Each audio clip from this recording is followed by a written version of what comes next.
Twashobora nkuko tukaramukanya twese nkuko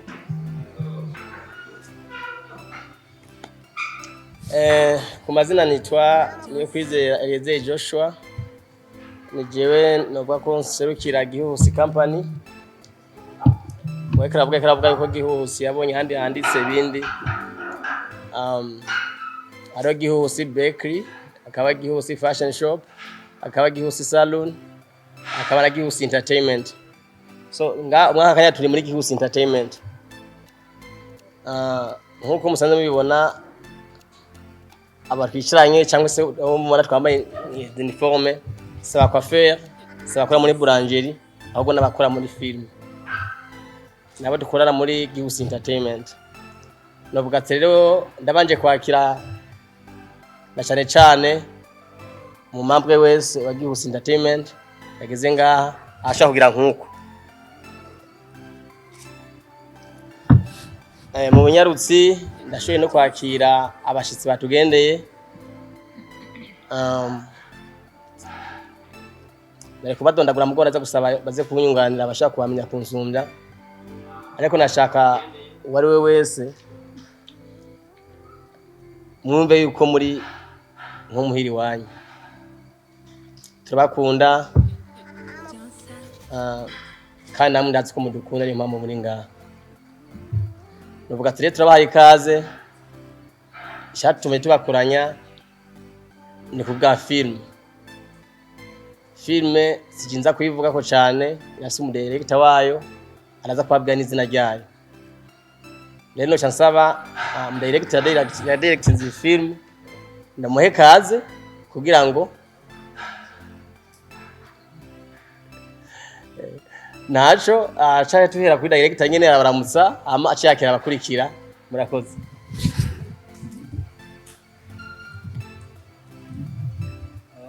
Yesu ashimwe. Turabaramukije, amahoro y'Imana n'abane nawe. Amazina yanje ni Sabas Nkurunziza, nkaba n'umurongozi wa GN Films canke Good News Films. Ariko hano sindahari nk'umurongozi cyane wa GN Films, ahubwo ndahari nk'umudirector yakoze canke yaho akazi ko gushobora kurealiza ino filme. Ni filme yitwa Imvururu.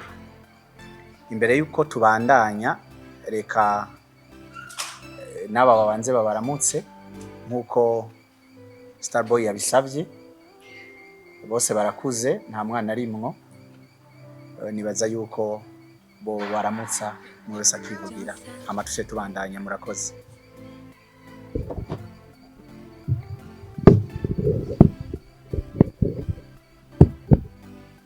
Yesu ashimwe cyane. Ni Mimi Mireille, nserukiye Iben Company. Nanje hano ndari nk'umukinnyi yakinnye muri filime yitwa Imvururu, Imana ibamugishe.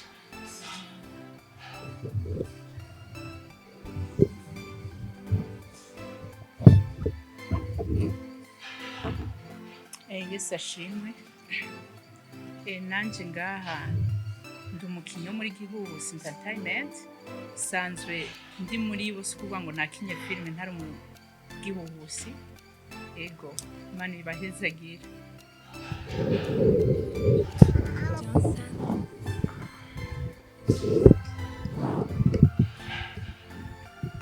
Yesu ashimwe. Nanje ndi ngaha nk'umukinnyi yakinye muri filime yitwa Imvururu. Ego. Merci.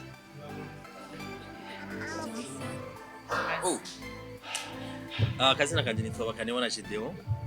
Nkaba ndi umukinnyi yakinye mu sinema yitwa Imvururu. Murakoze.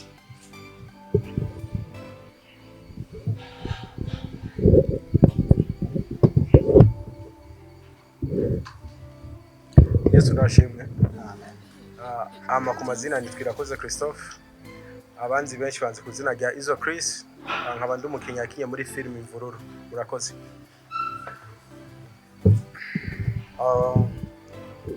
Harimwo n'abandi bakinyi bakinye, harimo umukinyi novuga nawe asanzwe ari umu principal ni Vete Kanyana. Ntari kure kandi ntari hafi yacu, ariko reka hari n'imiburiburi abapepere kugira ngo mumubone.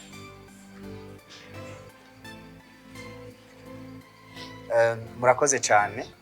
Hanyuma banyakubahwa mwateye iteka uno munsi, mwateye iteka bino birori, banyakubahwa bashingantahe bapfasoni namwe gwaruka, banyakubahwa bayobozi, abakinyi, abanditsi b'amareresi, turabaramukije tubipfuriza amahoro y'Imana ugira kandi.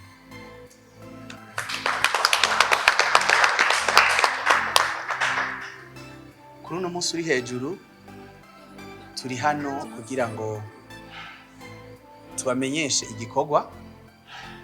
Ni igikorwa cyakorewe muri Gihuhusi Entertainment. Ni filime nziza, filime nshasha yitwa Imvururu. Ni filime tumaze iminsi dutunganya nka jewe nk'umurealisateur n'umwanditsi. Nizera neza ntakekeranya yuko ari filime muzokunda kuko ni filime nziza. Imvururu nibaza yuko benshi mu bitahura n'ijambo ry'ikirundi, mu yandi majambo ushobora kuryita nk'injyane canke imishamirano, kutumvikana, kudahuza.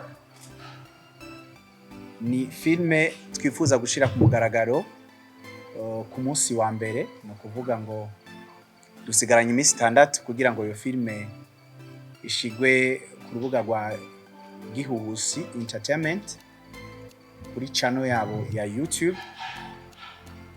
Nizera neza ntakekeranya yuko ari filime muzokunda. Tuzobona ingene imvururu ziba mu miryango kenshi na kenshi, bivanye nuko umwe wese mu bubakanye abashaka kwikwegerako canke kutipfuza kumenya canke kubona yuko babiri bamaze kubakana, bamaze gucika umwe. Inyungu zose zategerezwa kuronderwa, zategerezwa kuba inyungu zirikome ku muryango. Nibaza yuko mu mazi iminsi mubibona canke munavyumva, ama divorce ugasanga ni menshi, aho usanga umuntu mu kuja kubaka agenda yamaze gutera imibare uwo bagiye kubakana, umwe wese ati jewe ntegerezwa gufasha umuryango wanje, uwundi nawe ati ntegerezwa gufasha umuryango wanje. Ugasanga kenshi mu ngo no mu miryango hari izo mvururu canke kutumvikana bivanye n'ivyo bibazo musanzwe muzi canke mumaze kumva. Rero ni filme irimwo inyigisho nyinshi zidasanzwe, twizera yuko abazoshobora gukurikirana ino filme Imvururu bazogira ico ibasigiye. Harimo impanuro nyinshi nizera yuko zizofasha la communauté burundaise canke bazoshobora gukurikirana ino filme muri rusange. Rero nta byinshi novuga nk'umu director kuko twamaze kubabwira yuko filme izoshirwa ku mugaragaro ku munsi wa mbere. Nibaza neza ntakekeranya yuko zizoba ari tariki 26. Hama nk'uko mwabibonye canke nk'uko abo turi kumwe bashoboye kwidondora, aba ni bamwe mu bakinyi bakinye muri iyo filme Imvururu. Nzobona harimo imiryango itandukanye, kandi nizera neza yuko bamwe bose babikoze neza, batinze neza, nizera yuko muzoshima kino gikorwa. Ariko kino gikorwa turafise DOP Patient, sindiko ndamubona neza, ariko Patient reka ashikano bamubone. Niwe yako, kandi nizera neza ntakekeranya yuko muzi ibikorwa asanzwe akora, muramubona yuko ari umuntu afise impano kandi agerageza kwikoresha mu gushobora guteza imbere canke mu gukora uruhara rudasanzwe mu mareresi hano iwacu mu Burundi. Rero ndabashimire cyane abanditsi, abamenyesha makuru mwashoboye kwitaba ino press conference. Nshimire aba producer, aba réalisateur, abakinyi nabo bose mwashoboye kuza mukabana natwe mugatera iteka bino birori.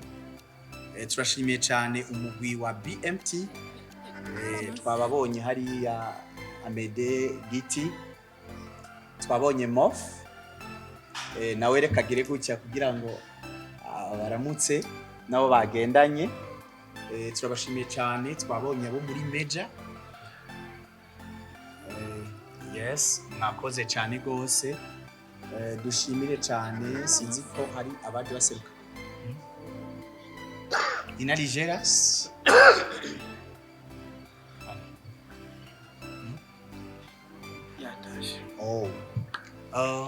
Sinzi ko hari abo turi kumwe muri Iseke Films canke n'abandi bose. Reka turashi okay, Moria TV karibu cyane kandi mwakoze, mwumve ko turashimiye byimba mutima. Turashimiye cyane n'abaduhaye kino kibanza hano muri Africana, nabo Imana ibahezagire cyane. Ariko by'umwihariko mwumve yuko dushima Imana yo yadushoboje kugera kwino ntambwe, kuko ni byari byoroshe. Murabizi turi kumwe n'aba réalisateur benshi hano canke aba producer. Kino gikorwa muratsi ko kitaba coroshe kugera hano, twabonye ikiganza c'Imana. Hari akajambo hano CEO yari yanyongoreye arambwira ati urubanza rumwe rumara zibiri, ariko sije nza kubivuga ko bino nibaza yuko aza kuvyivugira. Twabonye Kijaja hano nawe turamushimiye, ni benshi, twabonye Joachim, twabonye Nyama n'abandi benshi. Mwumve ko mwese tubashimiye byimva mutima. Hari abo tutashoboye kuvuga mu mazina, ariko mwumve yuko turanezerewe kubabona, turanezerewe n'ingene mwemeye gutera iteka bino birori mukabana natwe. Imana ibahezagire cyane.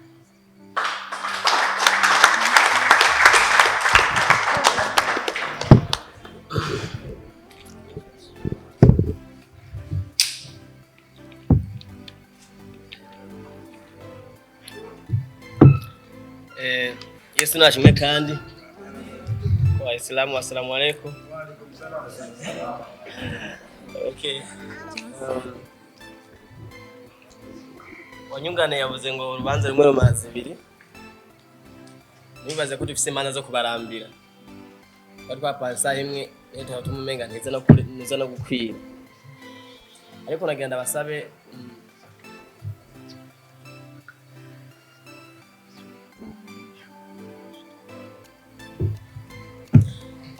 basabe imbere yuko tujya mu gice cya kabiri cyatumye dukorana ngaha nagira abanyajournaliste twabonye abanditsi twabonye abamemera hariya mbega nta kabazo mwamufise kugira ngo mukabazo tuve nganye dushoboye kukishura kabari ikibazo ushaka gusiga mukibajije tagi hari naco kamwanyuzwe na moromeshi bahaye kazi.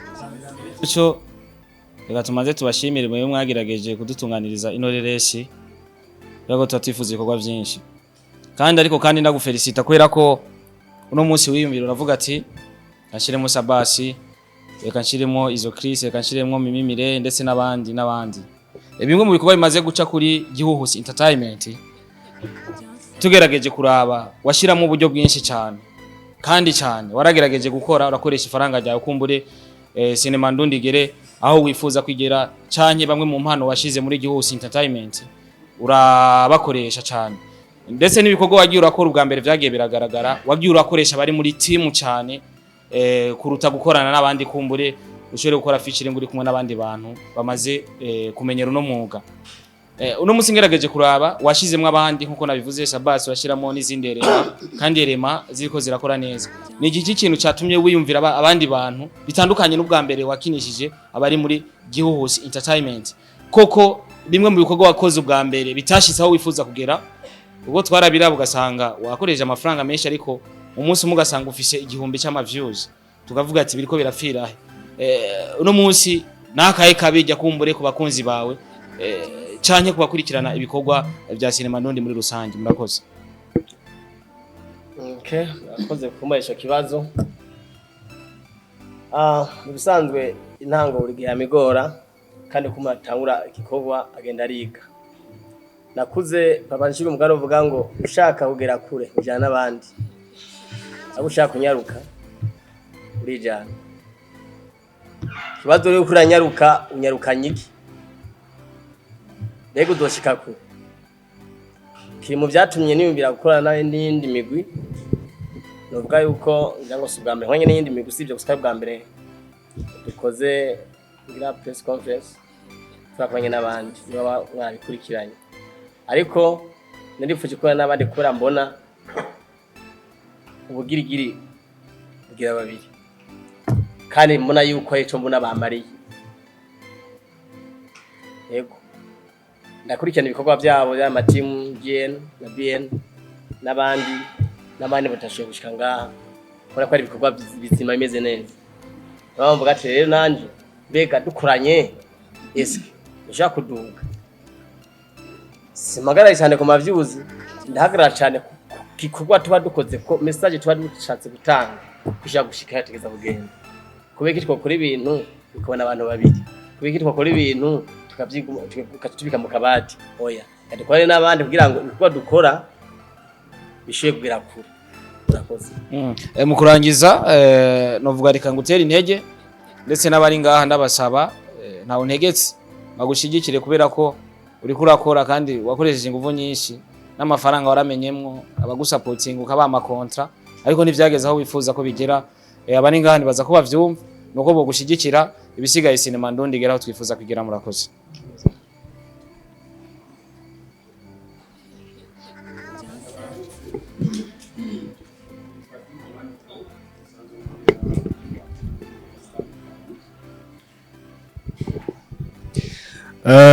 Reka kwanza ndabakeza ubwa mbere kuri kino gikorwa kidasanzwe. Kuri kino gikorwa kidasanzwe mwashoboye gutunga.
kijanye no kudandaza umunsi mu gihugu hari umugambi rero agiye kuri bimaze mugabo bavuga ko mumaze kwerekana ibikorwa bega muri ko mwitunganya muri shanga ko turabona abakina amafilime barashobora gushyira amafilime yabo kurambaye ibyo nka kampani ishobora kuzana nk'akabijya nta yindi migora mutegekanya kudandaza kaya hanyuma muragiye ko mukubwira akarya kanini no filime itandukanye bihari kuri story ugashaka image ndetse na sound ibyo byose batetekanye arakarya kora kari muri no filime shasha ugiye gutwereka umunsi wawe byose bazakugira muco ikindi naco ndabona murafise murakorana n'imigwi myinshi abasanzwe bakina amafilime atatu byumvikana ko gihugu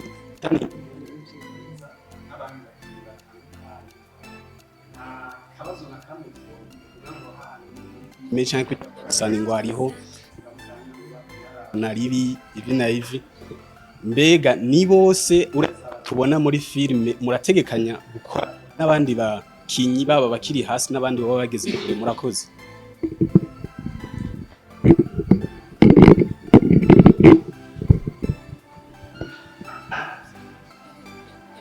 Mwakoze cyane k'ibyo bibazo aribyo ntashobora kwibuka mwavuze byinshi ariko mugenzi wanjye ashaka kunyunganira n'abandi bose ashaka kunyunganira ko tubeshi bo kubyo nashoboye kumva wabagira ati mbega muri gihugu kwinjira basabwa iki cyambere kwinjira muri gihugu niko wo kunda kwanza akazi dukora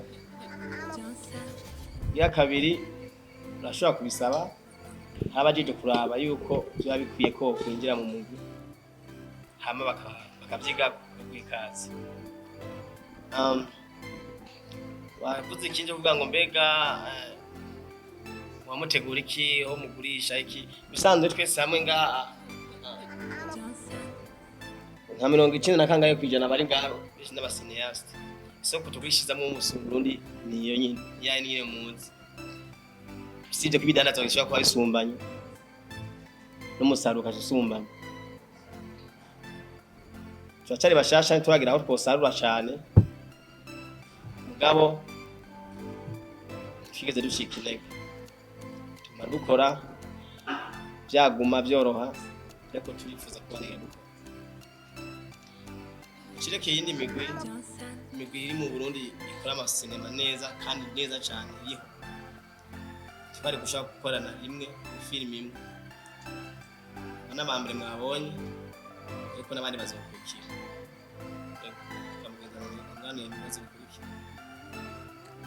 okay murakoze cyane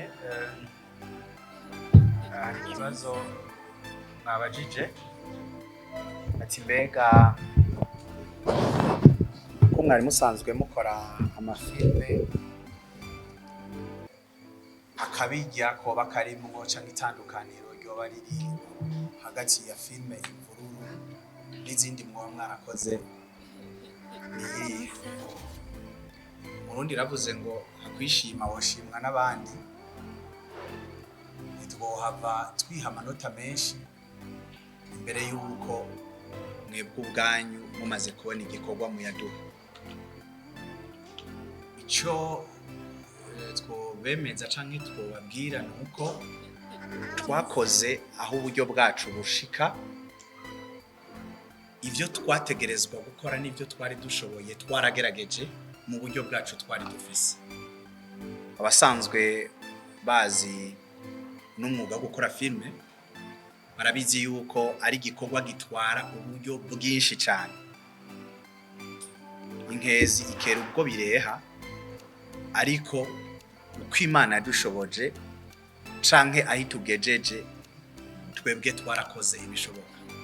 Nizera ntakekeranye yuko ku munsi wa mbere bazoraba filme ari bazoca bavuga ati ino filme harimwo akarusho canke akabijya.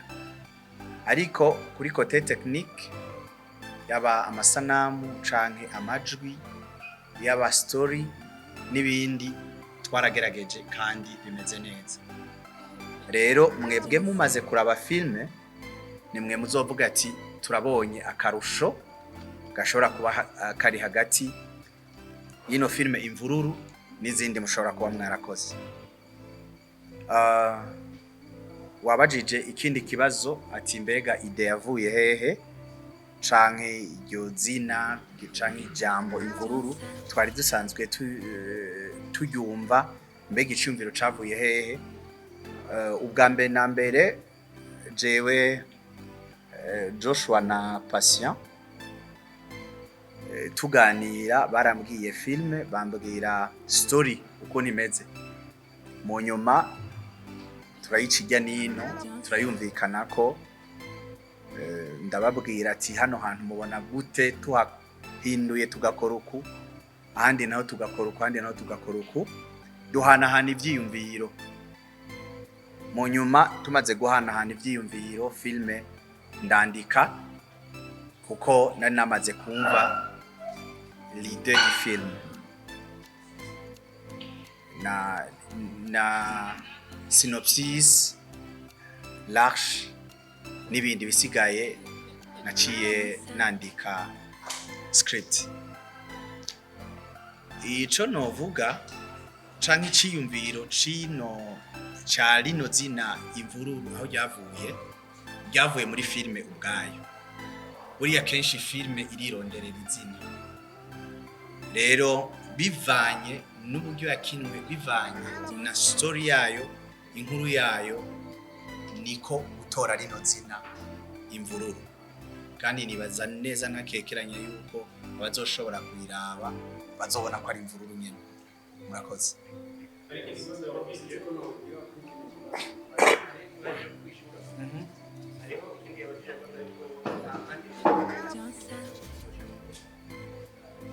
Okay, kino kibazo CEO yacishuye, yavuze ati ngira ngo plus de 90% y'abanditsi canke abasanzwe bategura amafilme hano mu Burundi isoko ni yayindi nyene. Rero pour le moment nta yindi soko nshasha twavumbuye tuje kubabwira. Ino filme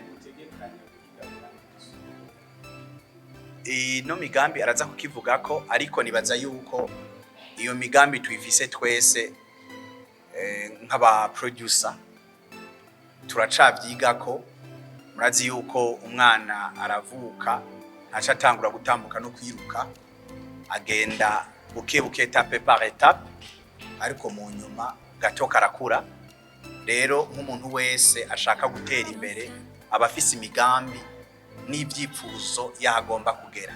Rero ndizera ntakekeranya yuko na CEO inyota twese dufise hano nk'abanditsi, nk'aba producer, yo kuronka amasoko, utagetinga amasoko international canke kugeza amareresi kure. Nibaza yuko na wene uwo mutwaro tuwusangiye.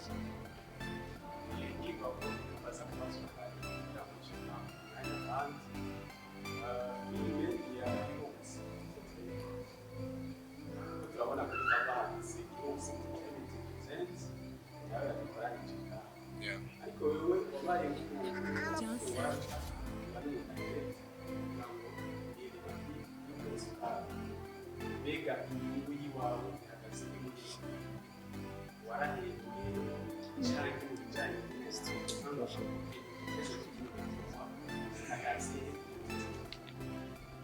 Okay, hano uko biri kose murabizi yuko uko biri kose ni business.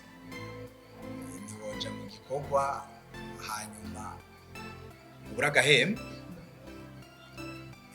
Narahembwe kandi nahembwe neza n'umuntu w'umubosi.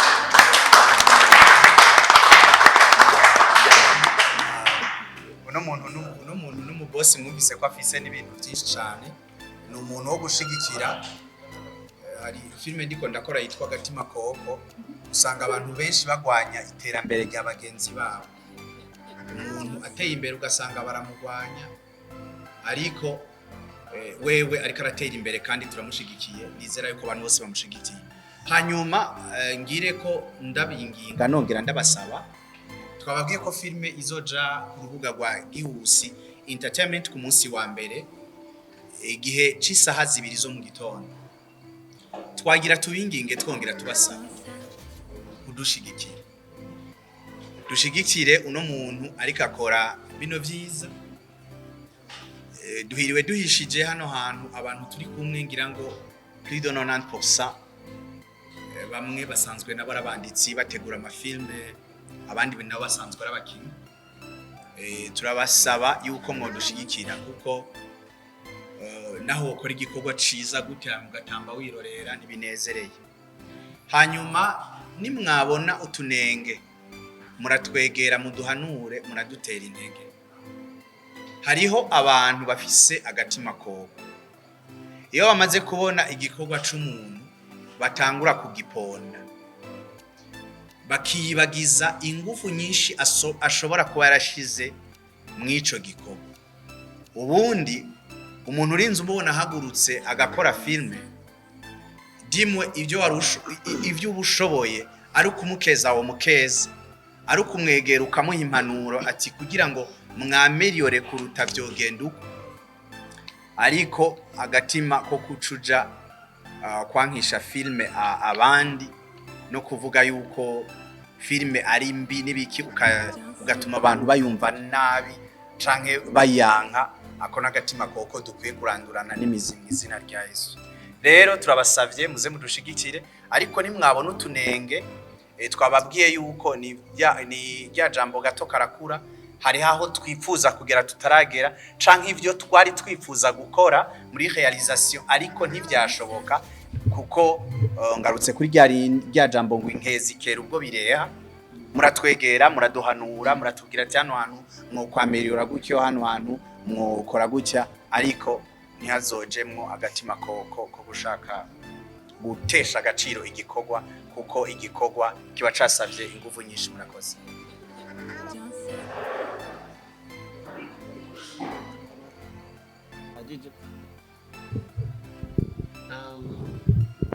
Nibaza yuko nkuko mwabonye hariho GN, nibaza yuko akinyo yonyene.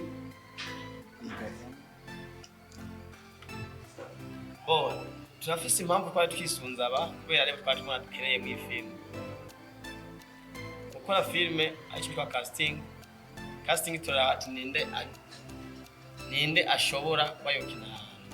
Shaka kumusanga muri EBN, cyane kumusanga muri G5, cyane kumusanga muri BMT. Mwico gihe umukitura mushikira, cyane tukashikira abamurongo. Mugabo avuye ko muri gikorwa twashikiriye director wa GN Hamad fasha kupanga casting. Nzamu mara kwishene. Kili kazo wachene babaza ati mbega uzokuba nibe bidashira. Oya. Nabo bafise kuko basanze bakora. Mugigi tuzoba tubakeneye tuzongera tubasabe. Ushaka gusabana ntibinakunde kubiba ko kazi ni keshi. Mugihe bikunze tuzongera dukorana. Murakoze.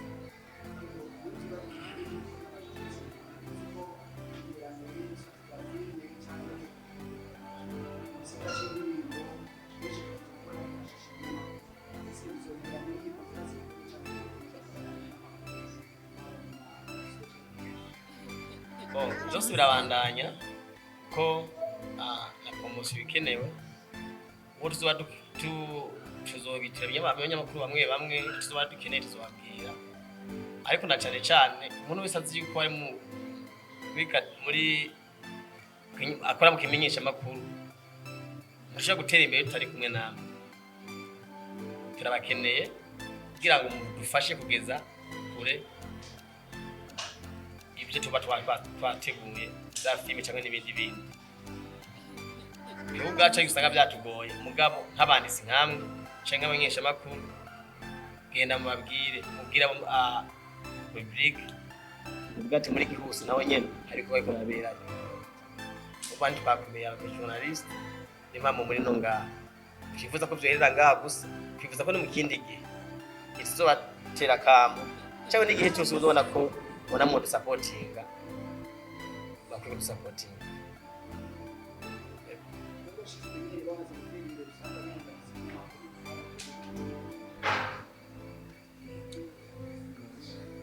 Nibaza yuko ari ibyo wibaza nanjye ntacyo ndabona kubera murambona amatima amwe amaze kugera kure, murambona bimwesha makuru bimwe baba postinze sinibaza ko bigira bikwiza. Sinzi nibaza yuko nka kubgaye baragutelefona ndu posting cyangwa se nubi muri iwacu uvuga turi kwije kabimaze kuba naho nibaze ko ngabya abaye gake.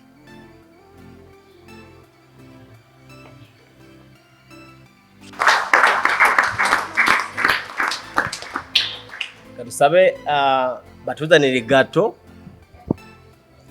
kugira ngo tumve tushaye kuyikata. Namwe muri ngaha mwese mushoye kuvuga ati basika nyambara akantu gato mushoye kufungura muga ati at least gihuse amaze umwaka iri kirakora abajeje kutuzanira gato batuzanire bakoze.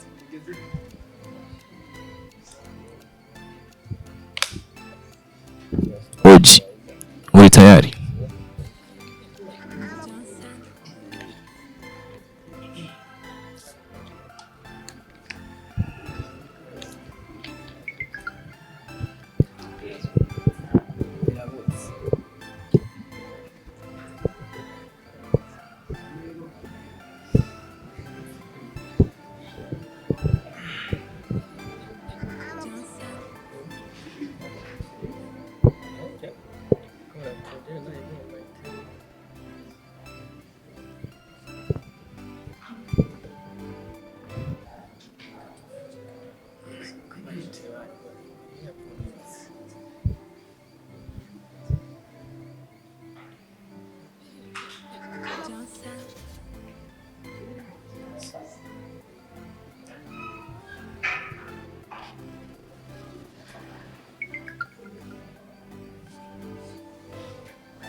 Entertainment twaje gufata gafoto dufise iyi kato kine cibutso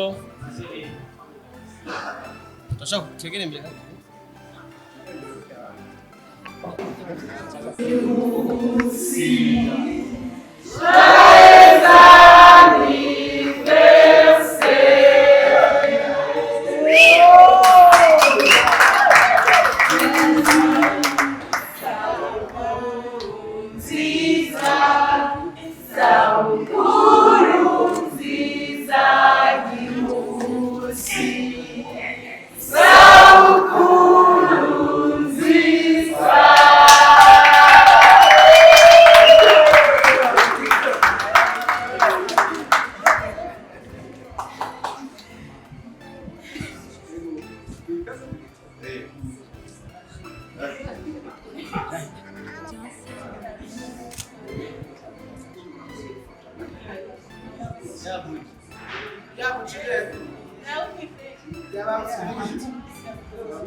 Ifoto no mwikamba urayifatirayo.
Oye!